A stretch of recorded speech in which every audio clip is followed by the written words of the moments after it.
नमस्कार, विबोध एकेडमी में आपका स्वागत है। आज हम एक जीएस का टॉपिक करेंगे भाई। हिस्ट्री का जो पहला ही टॉपिक है सिंधु घाटी सभ्यता।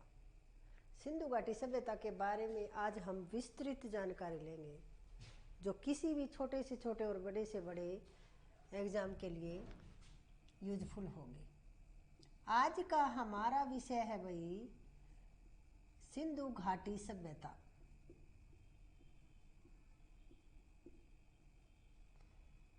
सिंधु घाटी सभ्यता नाम से तो सभी परिचित है भाई। इसके अन्य नाम भी हैं, जैसे सिंधु नदी के आसपास खोजे गए स्थल हैं तो सिंधु घाटी सभ्यता। हड़प्पा सभ्यता भी है, इसका एक अन्य नाम हड़प्पा सभ्यता, क्योंकि हड़प्पा एक नगर जो सबसे पहले खोजा गया था उसके नाम पर रख दिया हड़प्पा सभ्यता। सिंधु सरस्वती सभ्यता भी कह देते हैं भाई, मातृ सत्तात्मक सभ्यता भी कह देते हैं और कांस्य युगीन सभ्यता भी कह देते हैं।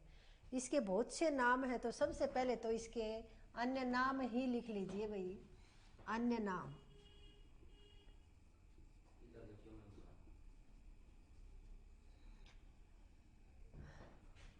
एक तो है भाई जो सबसे ज्यादा प्रचलित नाम है इसका हड़प्पा सभ्यता। अब ये हड़प्पा सभ्यता क्यों है? क्योंकि जो सबसे पहले नगरीय सभ्यता है भाई, ये विश्व की सबसे प्राचीन नगरीय सभ्यता मानी जाती है सिंधु घाटी सभ्यता। और सिंधु घाटी सभ्यता का दूसरा नाम है हड़प्पा सभ्यता, क्योंकि जो सबसे पहले जो नगर खोजा गया है वो था भाई हड़प्पा, और उसी के नाम पर फिर हड़प्पा सभ्यता रख दिया। और एक नाम है भाई इसका, आप चाहो तो यहाँ लिखो, कांस्य युगीन सभ्यता। यानी कि इस सभ्यता में जो साक्ष्य मिले हैं उसमें भी कांस्य की बहुत सी वस्तुएं मिली हैं, तो इस आधार पर हम कह सकते हैं कि कांस्य युगीन सभ्यता थी। क्योंकि कांस्य धातु, कांस्य एक मिश्र धातु है भाई। जो विश्व में सबसे पहली खोजी गई धातु है वो है तांबा। ये भी जीके का क्वेश्चन है, याद रख लेना। और तांबा और टिन से फिर मिलके बना है भाई कांसा। तांबा प्लस टिन क्या बना भाई? कांस्य। तो ये एक मिश्र धातु है, यानी कि ये इतनी विकसित सभ्यता थी, नगरीय सभ्यता थी, व्यापारिक सभ्यता थी, तो इसमें कांस्य युगीन सभ्यता, कांस्य धातु का सबसे ज्यादा प्रयोग होता था। लेकिन लोहे की जानकारी इनको नहीं थी भाई। ये भी अपने आप में एक विशेषता है और परीक्षा उपयोगी भी है। तो आप याद रखना कि सिंधु घाटी सभ्यता के लोगों को लौह धातु की जानकारी नहीं थी, लोहे की। और इसको एक कहते हैं भाई, जैसे सिंधु सरस्वती सभ्यता भी कह देते हैं।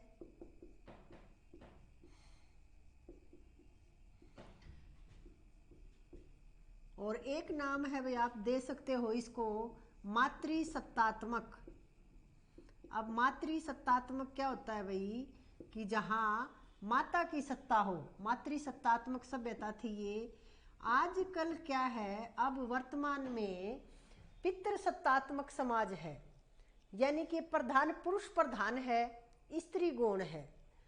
वैसे तो कहने को तो बराबरी का है, लेकिन उस समय क्या था कि मातृ सत्तात्मक समाज था, यानी कि मातृ प्रधान थी, माता। अब पुरुष प्रधान है। सिंधु घाटी सभ्यता क्या थी? यहाँ से भिन्नता अगर देखें वर्तमान को, अगर हम अतीत से जोड़ के देखते हैं सिंधु घाटी सभ्यता से, तो वो क्या थी? मातृ सत्तात्मक। और ये क्या थी भाई? पितृ सत्तात्मक। और देखो मातृ सत्तात्मक थी, इसीलिए तो बहुत विकसित सभ्यता थी वो। इस बात को भी आप देखना, आगे इसकी विशेषताओं में करेंगे हम। ये तो है भाई इसके अन्य नाम। और इसके नाम ये क्यों है तो वो आप भली भांति परिचित हो गए। इसके आगे हम देखते हैं इसका समय, कि ये किस समय थी भाई।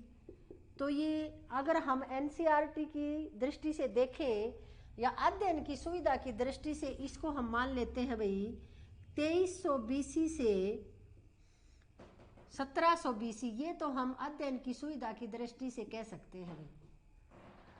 और जो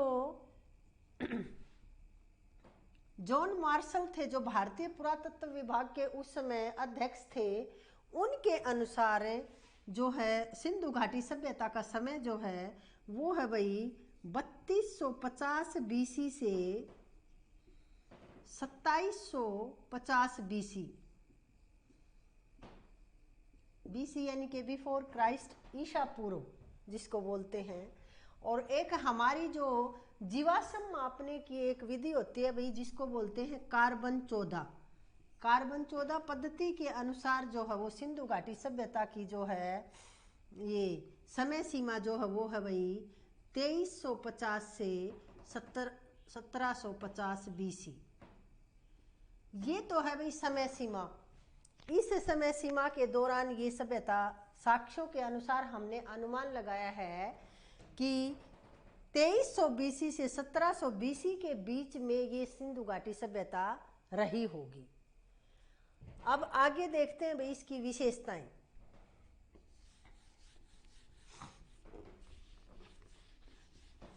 सिंधु घाटी सभ्यता से साक्ष्य मिले भाई, एक प्राग आद्य ऐतिहासिक सभ्यता मानी जाती है भाई सिंधु घाटी सभ्यता। विशेषताएं में लिखेंगे अब हम, ये तो पहले खोज के बारे में लिख लेते हैं। खोज किसने की? ये विषय होते हैं ना भाई, ये देखने में अगर वैसे पढ़ोगे तो बहुत ज़्यादा डिफिकल्ट लगेंगे, लेकिन अगर आप एक काल्पनिक कल्पना चित्र बनाते चलोगे ना अपने दिमाग में तो बहुत इजी है ये। अब खोज देखो सबसे पहले कि खोज किसने की, तो आप लोग पढ़ते हो, कई बार प्रश्न पूछा गया है हर छोटी से बड़ी परीक्षा में कि सिंधु घाटी सभ्यता की खोज किसने की? दयाराम साहनी ने, है ना, आता है। मोहनजोदड़ो की खोज किसने की? राखलदास बनर्जी ने। तो ये अब कन्फ्यूजन दूर करेंगे धीरे धीरे कि खोज किसने की। तो आप पहले मुझे सुनिए और उससे फिर उसके बाद हम लिखेंगे। सबसे पहले चार्ल्स मैसन नाम का एक आदमी था और उसने एक नैरेटिव ऑफ जर्नी, एक पत्रिका निकलती थी, उसमें एक लेख लिखा भाई। ब्रिटिश पत्रिका थी ये, और उसमें उन्होंने सिंध प्रदेश का दौरा किया था, उस पाकिस्तान वाले क्षेत्र का आसपास वाला, और वहाँ एक लेख लिखा कि यहाँ कुछ तो विशेष है इन स्थानों पर। उस लेख से थोड़ी थोड़ी हाइलाइट्स हुई ये सिंधु घाटी सभ्यता, लेकिन कुछ दिन के बाद फिर से चर्चा गुम हो गई इसकी। अब फिर 1826 में ये लेख लिखा था भाई चार्ल्स मैसन ने। कोई इम्पोर्टेंट नहीं है, कभी पूछा नहीं गया है, सिर्फ समझ बढ़ाने के लिए मैं बता रही हूँ आपको। आगे है भाई 1856 में रेल पटरियां बिछाई जा रही थी। आपको पता है कि भारत में सबसे पहले रेल आई थी 1853 ईस्वी में आई थी भाई, जो मुंबई से थाने के बीच में चली थी। वो रेल 1856 में कराची से वो दौर था रेलवे लाइन बिछाने का। तो 1856 में कराची से लाहौर के बीच में रेल पटरियां बिछाई जा रही थी। और जो बर्टन बंधु थे, जेम्स और विलियम नाम के दो भाई थे, वो इंजीनियर थे, वो पटरी बिछाने में मेन थे। और खुदाई के दौरान वहाँ से कुछ ईंटें प्राप्त हुई, टीले प्राप्त हुए, और उन ईंटों का इस्तेमाल उन्होंने उस पटरी बिछाने में कर लिया। और कुछ दिन तो अखबार की हेडलाइन में या न्यूज़ चैनल्स पर इस बारे में दिखाया गया, लेकिन बाद में फिर ज़्यादा किसी ने गौर इस पर नहीं की। तो ये लिखने योग्य बात है भाई कि 1856 में जो है, यहाँ से पूछ सकते हैं कि भारत में सबसे पहले 1856 के बाद ही चर्चा में आई थी सिंधु घाटी सभ्यता, क्योंकि वो 1826 तो ब्रिटेन की एक पत्रिका में छपा था, जो चार्ल्स मैसन ने जो लेख छापा था, और उसमें तो स्पष्ट भी नहीं था कि यहाँ से कुछ निकला है। लेकिन 1856 में जो कराची से लाहौर के बीच में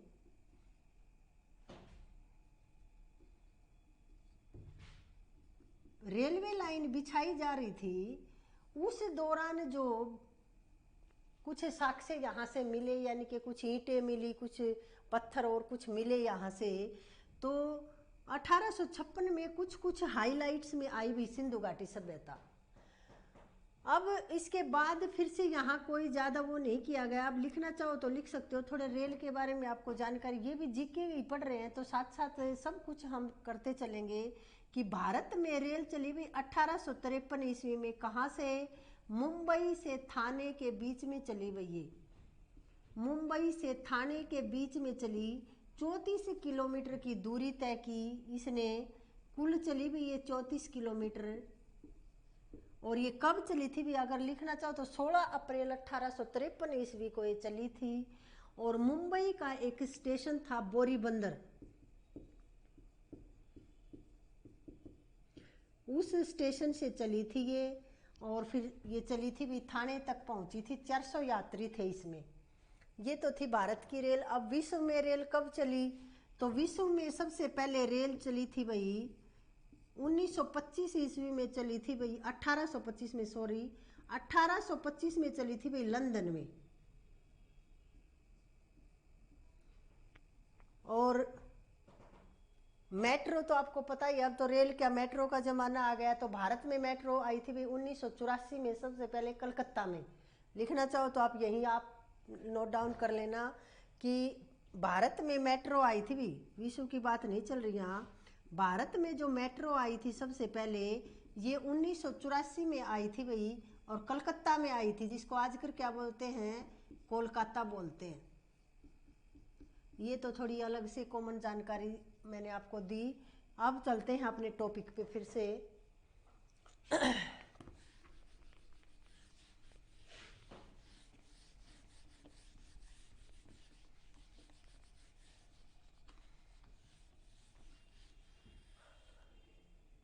तो पहले साक्ष्य से पूछा जाता है, यहाँ से कैसे प्रश्न पूछा जाता है कि सिंधु घाटी सभ्यता के सर्वप्रथम साक्ष्य कब मिले? तो फिर आप बताओगे 1856 में कराची से लाहौर जब रेलवे लाइन बिछाई जा रही थी, उस समय ब्रंटन बंधुओं के नेतृत्व में।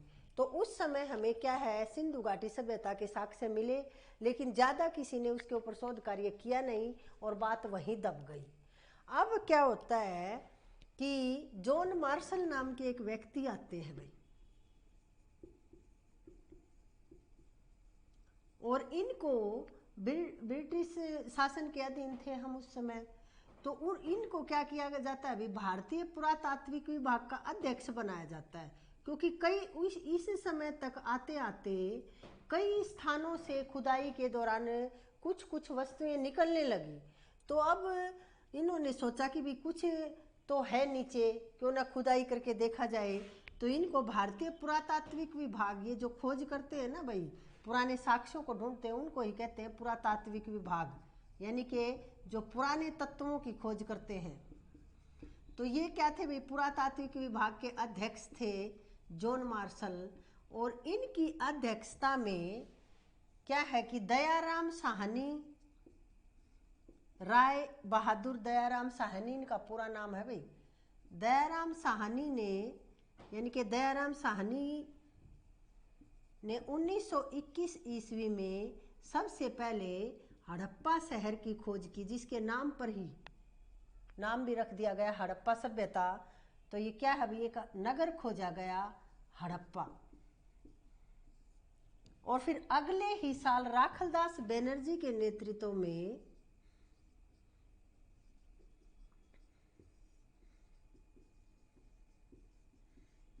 राखलदास बनर्जी के नेतृत्व में 1922 ईस्वी में मोहनजोदड़ो, जिसके नाम इस पे तो फिल्म भी बन चुकी है, मोहनजोदड़ो की खोज की गई। इसे मृतकों का टीला, इसका स्थानीय नाम ये भी पूछा गया। हमारे यहाँ तो बिल्कुल इजी इजी क्वेश्चन पूछे जाते हैं इनमें से। अब इन्होंने खोज की भाई इन दो स्थलों की। अब तो देखो पक्का हो गया कि ये सभ्यता है और भाई ये खोज की गई इसकी, इनको इनका श्रेय मिल गया खोज का। अब देखते हैं कि इसकी विशेषता क्या है, आखिर सिंधु घाटी सभ्यता में ऐसा क्या मिला और उन साक्ष्यों से क्या पता चला कि वो सभ्यता कैसी थी। ये जिज्ञासा अब आपके मन में होगी। तो अब हम करते हैं इसकी विशेषता। ये तो थी भाई इसकी खोज के बारे में। अब हम करते हैं सिंधु घाटी सभ्यता की विशेषताएं, जो मेन है और जहाँ से बहुत ज़्यादा क्वेश्चन पूछे जाते हैं। और फिर स्थल, विभिन्न स्थल और उन स्थलों से मिली हुई विभिन्न तत्व जो खोजे गए हैं वो भाई। अब सिंधु घाटी सभ्यता विश्व में 4 बड़ी सभ्यताएं मानी जाती है भाई, जैसे नील नदी की सभ्यता, मिस्र की सभ्यता, मेसोपोटामिया की सभ्यता और चीन की सभ्यता। उन 4 बड़ी सभ्यताओं में सिंधु घाटी सभ्यता को भी गिना जाता है। और सिंधु घाटी सभ्यता तो विस्तृत होने के साथ साथ प्राचीन भी है और नगरीय भी है, यानी कि नगर से आप अनुमान लगा सकते हो कि नगर विकसित होते हैं गांव से। देखो आज भी भारत ग्राम प्रधान है भाई, गांव ज्यादा है भारत में। और उस समय सोचो पहले कितने साल पहले यहाँ नगरीय सभ्यता थी, तो वो कितनी विकसित सभ्यता होगी। यहाँ नगरों में ज्यादातर व्यापार ही किए जाते हैं, खेती ज्यादातर अधिकांश गांव में की जाती है। तो आप इसको कृषि प्रधान नहीं कह सकते, ये व्यापारिक प्रधान सभ्यता थी। और अब नगर तो देखो विकसित होते हैं तो स्वाभाविक है, घर भी पक्की ईंटों के बने हुए थे, नालियां भी पक्की थी, सीवर लाइन, सब बहुत विकसित सभ्यता थी, ये आप कह सकते हैं। तो अब विशेषताओं में लिखें भाई, आप इसकी विशेषताएं क्या थी। अब सिंधु घाटी सभ्यता की सबसे बड़ी विशेषता तो क्या थी भाई, कि ये मातृसत्तात्मक थी। देखो मैं स्त्री हूँ, इसका मतलब ये नहीं है कि मैं उस तरह से आपको बता रही हूँ, जो हकीकत है वही बता रही हूँ, ये अलग मैटर है। तो विशेषताएं क्या है भाई, इसकी सबसे पहली विशेषता है भाई मातृसत्तात्मक। इसके बारे में हम बात कर चुके हैं तो अब ज़्यादा बात नहीं करेंगे। दूसरी इसकी विशेषता है भाई कांस्य युगीन, कांस्य धातु का प्रयोग था, यानी कि कांस्य धातु ज़्यादा थी यहाँ प्रयोग में उस समय। और तीसरी जो विशेषता है इसकी वो है भाई नगरीय सभ्यता। तो पहले ही होनी थी, लेकिन चलो कोई बात नहीं, नगरीय सभ्यता। अब नगरीय सभ्यता थी, इसकी मेन विशेषता है कि नगर थे, गांव नहीं खोजे गए हैं। लगभग वर्तमान समय तक हम देखें तो 1500 स्थल खोजे जा चुके हैं सिंधु घाटी सभ्यता के, और उनमें से एक भी गांव नहीं मिला है भाई, सभी नगर मिले हैं, बड़े बड़े नगर मिले हैं सभी, और विकसित भी मिले हैं। तो ये नगरीय सभ्यता थी। और नगरीय सभ्यता में भी कुछ बातें यही लिख लीजिए आप कि वर्ण व्यवस्था पता नहीं उस समय थी या नहीं, क्योंकि हम वैदिक काल में आके फिर 4 वर्ण व्यवस्था की बात करते हैं। लेकिन ये पक्का है कि यहाँ जो नगर थे वो अधिकांश नगर थे वो 2 भागों में बटे हुए थे, एक तो ऊंचाई पर बसे हुए और एक थोड़े से निचले स्थान पर, यानी कि एक तो थे वो धनाढ़ लोगों के लिए और एक मध्यम वर्ग के लिए। तो जो नगर थे वो 2 भागों में बटे होते थे भाई, और ग्रिड पद्धति से बसे हुए होते थे। ग्रिड पद्धति आप कह सकते हैं कि जैसे शतरंज पट्टिका होती है ना भाई, शतरंज होता है ना, जैसे ये देखो ऐसे ग्रिड पद्धति में बसे हुए थे शहर, यानी समकोण पर सड़कें काटती थी, आप सबको पता है, ये आगे हम विस्तृत फिर भी पढ़ लेंगे। और जो घर थे वो मुख्य द्वार की तरफ न खुल के घरों के दरवाजे एक संकरी गली में खुलते थे, और भाई घर के अंदर ही कुएं होते थे। मतलब ये सुरक्षा को भी अहमियत देते थे, यानी कि सुरक्षा की दृष्टि से भी सिंधु घाटी सभ्यता जो है वो काफ़ी विकसित कह सकते हैं आप। और अगली जो इसकी विशेषता है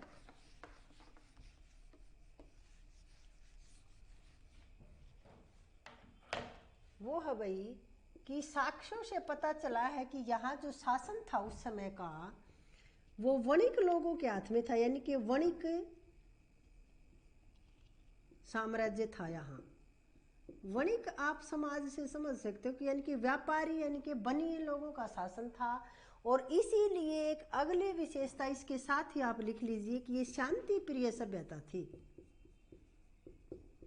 अब शांति प्रिय सभ्यता कैसे कह सकते हो आप इसको, क्योंकि एक तो देखो रीजन अगर आप सामान्यतः भी लगाए ना तो पढ़े लिखे लोग कभी भी लड़ाई झगड़े नहीं करते, वो बचते हैं हमेशा लड़ाई झगड़ों से। और ये वणिक समाज के लोग जो होते हैं ना, व्यापारिक लोग, वो व्यापारिक लोग तो बहुत नरम स्वभाव के होते हैं और लड़ाई झगड़े में बिल्कुल विश्वास नहीं रखते, और वो विकसित भी ज़्यादा होते हैं, लड़ाकू प्रवृत्ति के लोगों से ज़्यादा नरम स्वभाव वाले विकसित होते हैं, ये एक सच्चाई है भाई। तो इसमें ये देखो आप, ये वणिक समाज के लोग थे, ये व्यापार, क्योंकि अपनी पूरी एनर्जी व्यापार में लगाते थे, इनको कोई मतलब नहीं था यहाँ से किसी भी प्रकार की तलवार के, किसी हथियार, कोई साक्ष्य नहीं मिले हैं। तो ये इतने सथल खोजे गए हैं, कहीं से कुछ नहीं मिला, यानी कि ये शांति प्रिय सभ्यता थी, और आप कह सकते हो। और यहाँ पे एक और ख़ास बात लिख लो कि यहाँ किसी भी मंदिर के साक्ष्य नहीं मिले अभी।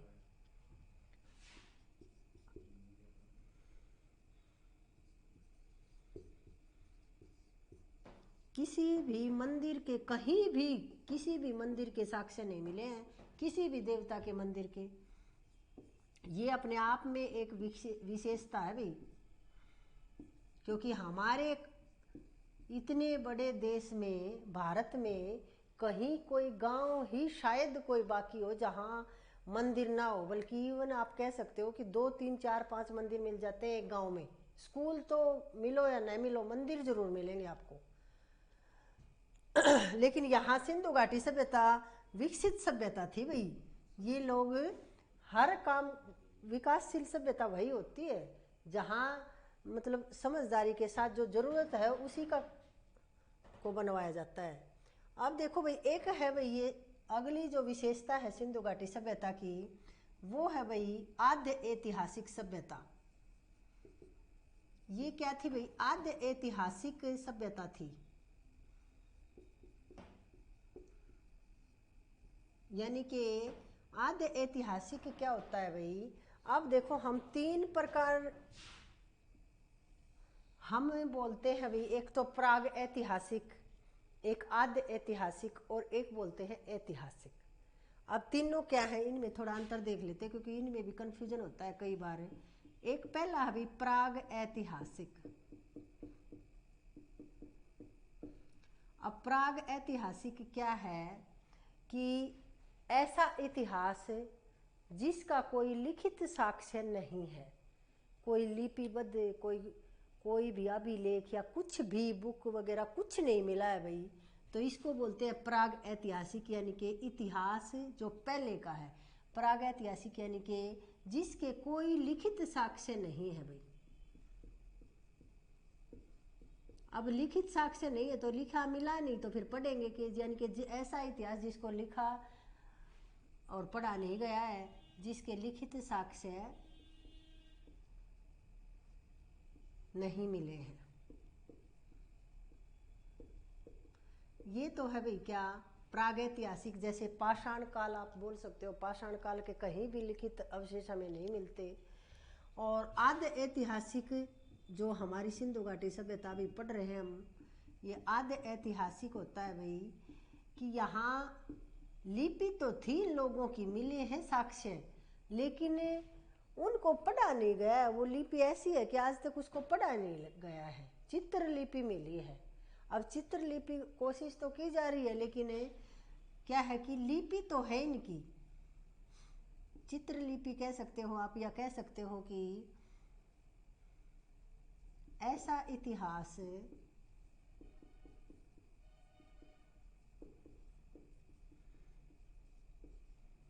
जिसके लिखित तो प्रमाण है लेकिन उनको पढ़ा नहीं गया है। लिखित प्रमाण तो मिले हैं,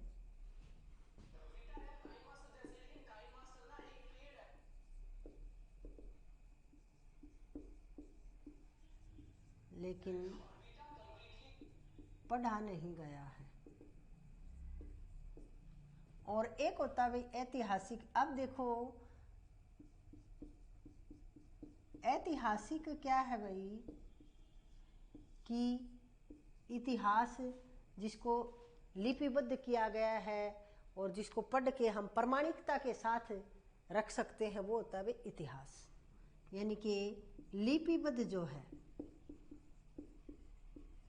लिपिबद्ध और प्रामाणिक, उसको हम कह सकते हैं भाई ऐतिहासिक। तो जो सिंधु घाटी सभ्यता जो है वो है भाई आद्य ऐतिहासिक। यहाँ से अभिलेख तो बहुत प्राप्त हुए हैं, लेकिन उनको आज तक पढ़ा नहीं गया है। जैसे एक आहड़, राजस्थान में एक स्थान है आहड़ सभ्यता बोलते हैं उसको। आहड़ नदी के आसपास मिली थी वो, इसी सभ्यता का अंग है। उसमें एक सभ्यता वो अभिलेख मिला था भाई, वो शंख लिपि मिली थी उसकी। शंख के आकार के जैसे जो है वो चित्र से बने हुए थे, तो उनको भी पढ़ा नहीं गया आज तक। और तो ये थी भाई इसकी विशेषताएं। और अब देख लेते हैं इसका थोड़ा सा विस्तार कि सिंधु घाटी का विस्तार कहाँ कहाँ है।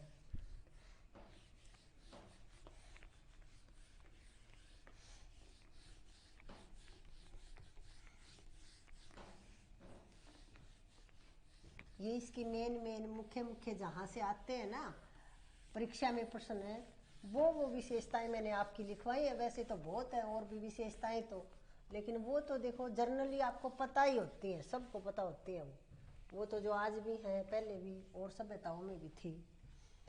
अब देखो भाई इसका विस्तार, सिंधु घाटी सभ्यता का विस्तार देखिए आप। सिंधु घाटी सभ्यता है ये 3 देशों में फैली हुई है भाई, 3 देशों में है इसका विस्तार, भारत, पाकिस्तान और अफगानिस्तान। पहले तो ये एक ही थे सभी, लेकिन अब तो ये 3 देशों में आप बोलेंगे इसको। भारत में है भाई, पाकिस्तान में है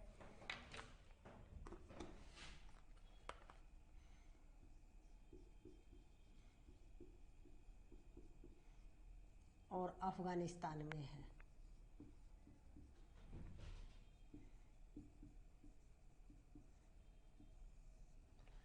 तीन देशों में है भाई। आज तक वर्तमान में लगभग 1500 स्थानों की खोज की जा चुकी है सिंधु घाटी सभ्यता की, जिनमें सबसे ज़्यादा भारत में लगभग 1000 स्थानों या नगरों की खोज की जा चुकी है। और अफगानिस्तान में 2 क्षेत्र खोजे गए हैं भाई, मात्र 2 ही स्थान मिले हैं और बाकी 500 के करीब कुछ यहाँ पाकिस्तान में मिले हैं। तो अब भारत में इसका विस्तार देखें हम, पहले तो हम इसका देखते हैं कि उत्तर से लेकर दक्षिण और पूर्व से लेकर पश्चिम तक इसका विस्तार हम देखते हैं। अब देखो आप इस तरह समझना, जैसे ये है उत्तर दिशा, ये दक्षिण और ये पूर्व और ये है भाई पश्चिम। अब हम सिंधु घाटी का सभ्यता का विकास देखते हैं कि यहाँ इस तरफ कैसे कैसे विकास। अब यहाँ ऊपर उत्तर में है भाई जम्मू कश्मीर में एक जगह का नाम है भाई बांदा। ये तो है भाई सिंधु घाटी सभ्यता का उत्तरी छोर। और दक्षिणी छोर अगर आप इस तरफ आएंगे तो यहाँ हम मैप के अकॉर्डिंग आएंगे तो महाराष्ट्र में एक जगह है भाई और दाइमाबाद,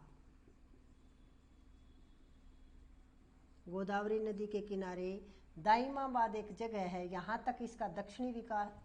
और अगर पूर्व की तरफ जाएंगे तो यूपी में एक जगह है भाई आलमगीरपुर, ये हिंडन नदी के किनारे है ये शहर आलमगीरपुर। और अगर इस तरफ पश्चिम की तरफ यदि हम आते हैं तो बलूचिस्तान में है भाई एक जगह है सुतका गेटोर, सुतका गेटोर या गेडोर ऐसे एक जगह है बलूचिस्तान में है भाई, ये पाकिस्तान में आज के दिन। ये इसका है भाई विस्तार। आप इस तरह से हाइलाइट्स कर सकते हो, आप इसको समझने में आपको आसानी होगी। ये है भाई इसका विस्तार, यानी कि ये जो इतनी थी ये है भाई सिंधु घाटी सभ्यता। और एनसीईआरटी की माने तो हम 12,99,000 कुछ वर्ग किलोमीटर में फैला हुआ है ये क्षेत्र, यानी कि लगभग 13 लाख वर्ग किलोमीटर में ये सभ्यता फैली हुई है। तो आप लिख सकते हैं कि लगभग 13 लाख वर्ग किलोमीटर में फैली हुई है भाई ये सिंधु घाटी सभ्यता। अब ये तो था भाई इसका विस्तार। अब भारत में देखते हैं कि भारत में इसके कितने स्थल खोजे गए, सबसे ज़्यादा स्थल कहाँ खोजे गए। और तो अब देखेंगे भी हम भारत में कितने स्थल खोजे गए। भारत में इसके लगभग 1000 स्थल खोजे गए हैं भाई, और सबसे ज़्यादा भारत में खोजे गए हैं। और भारत में भी अगर सबसे ज़्यादा पूछे तो गुजरात में खोजे गए हैं भाई, लगभग 1000 स्थल खोजे गए हैं भारत में, और सबसे ज़्यादा गुजरात में खोजे गए हैं भाई सिंधु घाटी सभ्यता के स्थल।